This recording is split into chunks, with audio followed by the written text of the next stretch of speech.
Verification complete. Please proceed.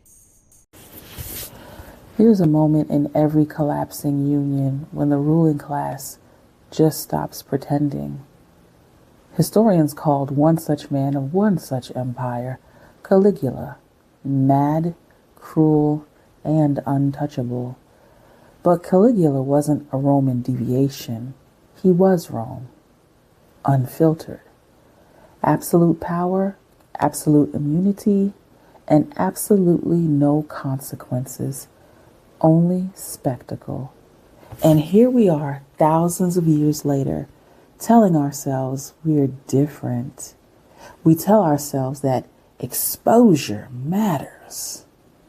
But when the Epstein files resurfaced, the lesson is the same. Power protects itself. Don't let the arrest of one disgraceful monarch fool you. Not one man, not one scandal. An entire tiny class operating above consequence. Degeneracy isn't the primary problem, it's secondary. The primary problem is immunity.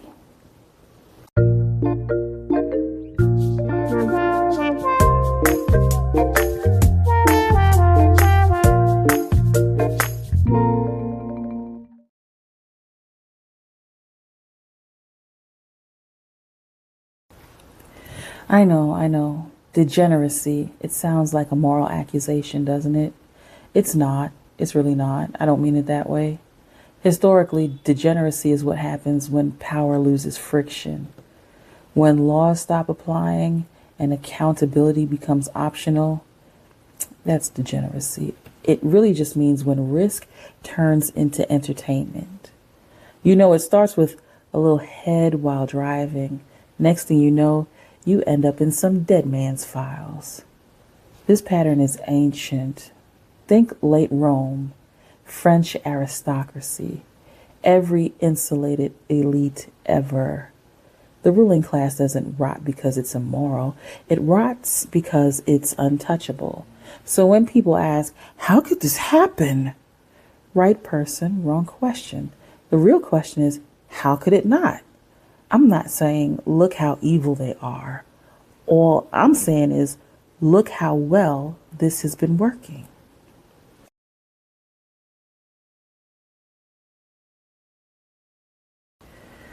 Now, the late, maybe not, Jeffrey Epstein is often framed as a singular monster, according to legacy media. But, as we all know or should know by now, monsters do not survive decades inside elite networks by accident. Epstein was not powerful because he was obnoxiously wealthy. Have we even sourced the means of his wealth yet? Well, never mind. He was powerfully protected because he was useful. His resume read like an ombudsman. It included facilitator, social broker, liability sponge, a buffer between power and consequence. In older empires, these roles were played by court intermediaries, courtiers, if you will, people who handled what rulers couldn't touch directly. Epstein was not the apex, he was infrastructure, which is why obsession with the list completely misses the point. Lists turn networks into scavenger hunts. This is almost like a Pokemon game.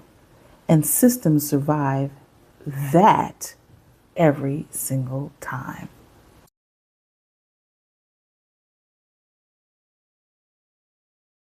Now, the ruling class does not protect itself alone. It uses the 99% to do it. Now, pessimism alert, chronically online, feeling a wee bit jaded, but hear me out. Some people rise farther than others, not because they're exceptional, but because they're also useful, ambitious, yet dependent, morally fluid, willing to normalize behavior they wouldn't otherwise accept. These are those who move between worlds. They humanize power. They frame proximity as merit, and they convince the 99% that the system works. And as you peruse the latest episode of the Epstein files, either directly through the DOJ website or your favorite social media interpreter, look for the one or ones who speak elite language without belonging to the elite, normalize elite behavior to the public, reframe access as merit, turn proximity into aspiration. They may be your favorite media personalities, your cultural tastemakers, your self-made success stories. They don't challenge power, they humanize it.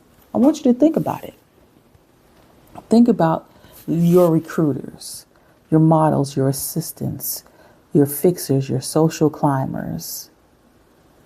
They end up getting discarded or even criminalized once their usefulness has expired. Think about the buffers, the lower level offenders who are prosecuted very loudly. Doesn't this create an illusion of justice? You know why? Because it still protects those at the tippy top, the 1%.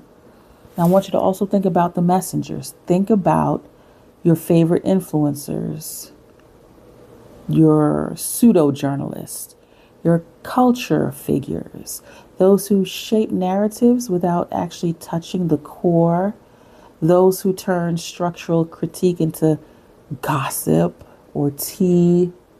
The ruling class does not rule alone. It rules through people who think they're almost inside. Your recruiters, your middlemen, your girlfriends, your managers, your disposable offenders. They're still technically part of the 99%.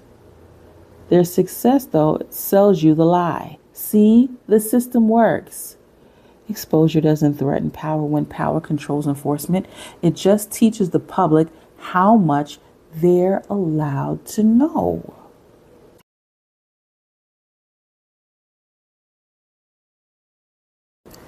I want to tell you a secret. Exposure does not threaten power anymore. Documents do not equal accountability. Exposure without enforcement is theater. Media cycles replace justice with exhaustion. In late-stage power structures, revelation replaces reform.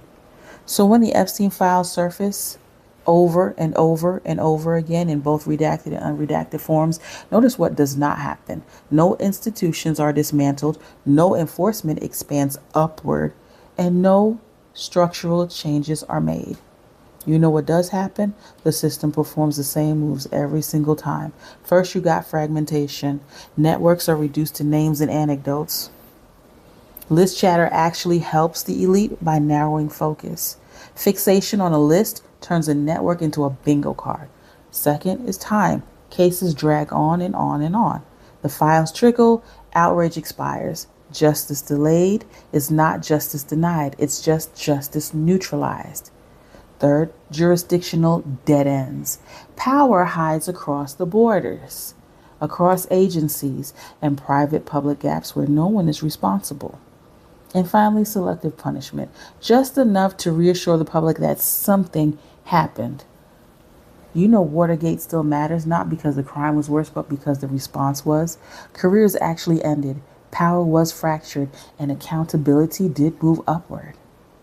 So what the files reveal is that exposure exists, but enforceability does not. So keep waiting for the Epstein files to change something. You're waiting in vain. It's not going to work.